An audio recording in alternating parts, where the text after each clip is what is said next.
میرے لورز بھی ہیں، میرے ہیٹرز بھی ہیں. یہ عزت اللہ کی طرف سے ہے. کسی کی ذلت ہے تو وہ اللہ کی طرف سے ہے. ان کے لیے ضرورت ہے کہ نوک نوک کہ ہم نے جو کچھ بھگتنا تھا، جو کچھ بیڈ ٹائم جو بھی ہم نے دیکھنا تھا وہ دیکھ چکے ہیں.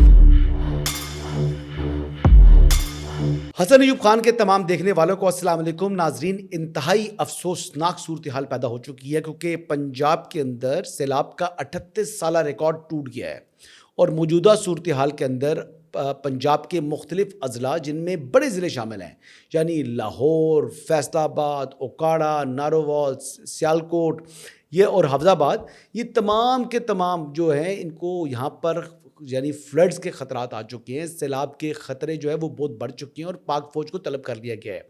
یہاں تک کہ جو کرتارپور راہداری ہے، جو ایک آپ کو معلوم ہے کہ سکھوں کی ایک عبادت گاہ ہے، وہ بھی زیر آب آ چکی ہے. اور اس وقت جو ویژولز آپ سائٹ پر دیکھ رہے ہیں یہ یعنی بہت زیادہ خوفناک جو ہے یہ ویژولز ہیں. اور اس سمت میں جو معاملات بڑھ رہے ہیں، اللہ خیر کرے کہ یہ کہاں تک جو ہے یہ معاملہ بڑھے گا. اگلے 12 سے 24 گھنٹوں کو انتہائی تشویشناک اور خطرناک قرار دیا جا رہا ہے. اللہ رحم کرے کہ یہ صورتحال کیا سمت اختیار کرتی ہے، کوئی ناخوشگوار واقع نہ ہو.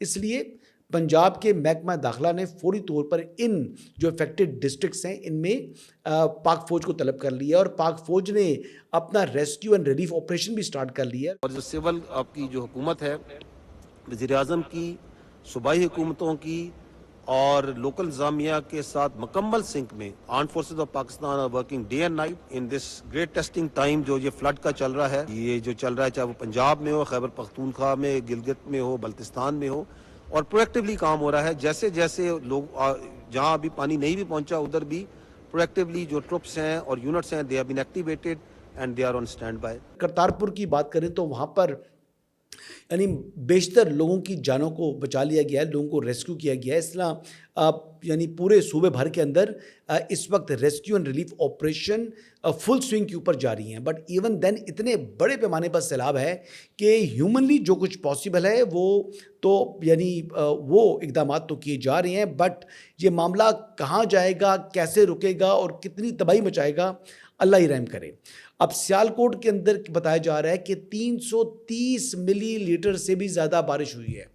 اب یہ جو بات کی جا رہی ہے 330 یہ بھی حتمی نہیں ہے، یعنی اس میں بھی پلس مائنس کی گنجائش ہوگی. اور 3 فٹ تک پانی کھڑا ہے اور کئی جگہوں پر جہاں پر پانی یعنی ہائٹ کے اوپر ہوتا ہے تو نشیبی جو سائڈ کی طرف اتنا تیزی سے پانی جا رہا ہے کہ وہ لگتا ہے کہ وہ دریائے سوات ہے یا کوئی اس طرح کا یعنی پہاڑی علاقوں کا کوئی تیز بہنے والا نالا ہے.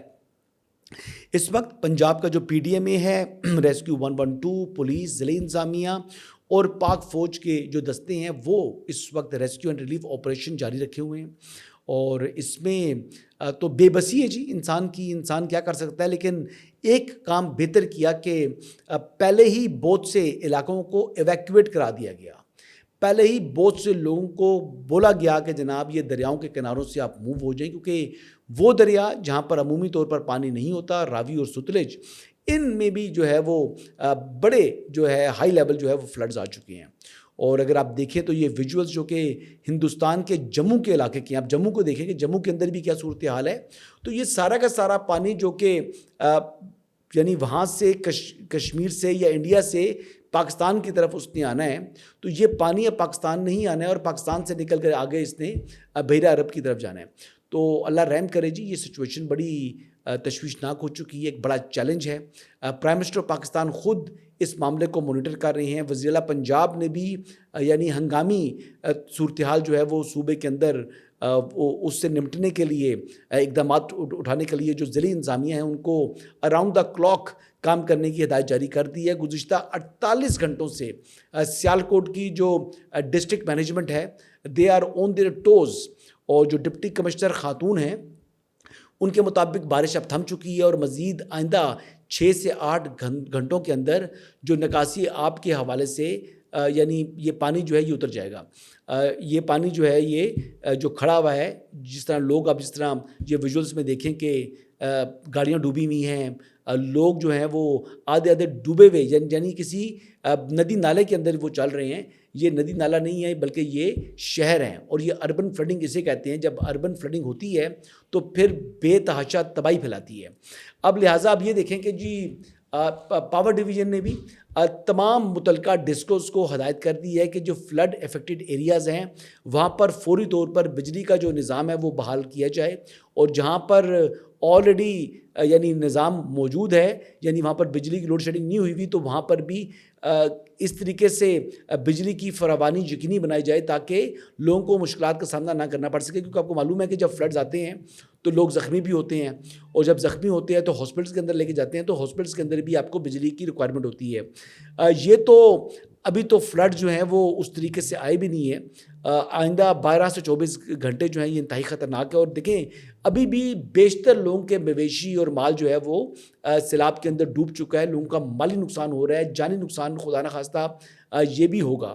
تو ایک دیکھیں کہ کلائمیٹ چینج کے جو اثرات جس طریقے سے بیڈلی پاکستان متاثر ہو رہا ہے, اس حوالے سے مستقبل کے حوالے سے ہمیں اس وقت سر جوڑنا ہوگا اور دنیا کو بتانا ہوگا کہ جناب یہ اربن فلڈنگ سے متاثر ہو رہا ہے پاکستان, اور گلیشیئرز کی میلٹنگ بھی اپنی جگہ ہے, اور جو زیادہ بارشیں ہو رہی ہیں اس سے بھی پاکستان کی جو حالات ہیں وہ پاکستان زیادہ افیکٹ کر رہا ہے. تو یہ جانی اور مالی نقصان ہو رہا ہے, اور اس کی جو گلوبل وارمنگ ہے اس میں پاکستان کا جو کنٹریبیوشن ہے وہ آٹے میں نمک کے برابر ہے. لیکن سب سے زیادہ افیکٹڈ جو ہے وہ پاکستان ہے, تو دنیا کو پاکستان کی مدد کرنی چاہیے اور کرنی ہوگی. پہلے بھی بہت سے ممالک نے پلجز کیے تھے کہ وہ سندھ میں جس طرح فلڈز آئے تھے اور فلڈز کی وجہ سے جس طرح نقصان ہوا تھا اس پر انہوں نے پلج کیا تھا کہ جی ہم یہ کنٹریبیوٹ کریں گے. پھر کسی نے وہ پیسے وہ رقم ہمیں آتی ہوئی پاکستان دکھائی نہیں دی. ابھی سندھ میں سیلاب کی صورتحال بننے میں ابھی چند دن ہیں, یعنی ابھی ایک ہفتے کا وقت کم از کم سندھ کے پاس موجود ہے. پنجاب کے اوپر تو یہ صورتحال آ چکی ہے, اور گزشتہ 24 گھنٹے سے پنجاب کی جو گورنمنٹ تھی وہ اس حوالے سے انہوں نے فوکس کیا ہوا تھا یعنی فلڈنگز کے حوالے سے.